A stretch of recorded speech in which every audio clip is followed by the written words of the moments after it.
अर्धवर्तुळाची परिमिती, पाव वर्तुळाची परिमिती, वर्तुळाची परिमिती आणि पाऊण वर्तुळाची परिमिती. आता या ठिकाणी जे वर्तुळ आहे हे आहे पाऊण वर्तुळ, पाऊण. तर या ठिकाणी ही वर्तुळाची त्रिज्या आणि याची आपल्याला परिमिती काढायची आहे, म्हणजे हा वर्तुळाकार परिघ आहे आणि हे दोन त्रिज्या अशा सर्व प्लस करावे लागतात. तर याची सोपी ट्रिक्स अशी आहे, पाऊण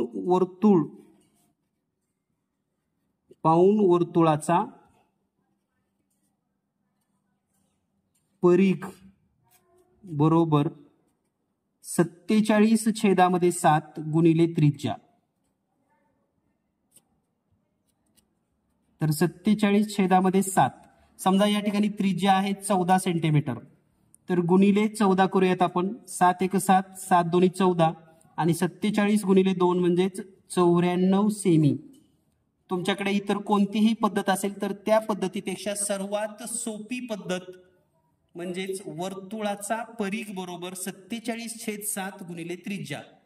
अशाच सोप्या सोप्या ट्रिक्स आता या ठिकाणी आपण पाऊण वर्तुळाचं पाहिलेलं आहे. तर पुढच्या व्हिडिओमध्ये आपण पाव वर्तुळ आणि अर्धवर्तुळ त्याची पण ट्रिक्स तुम्हाला मी सांगणार आहे.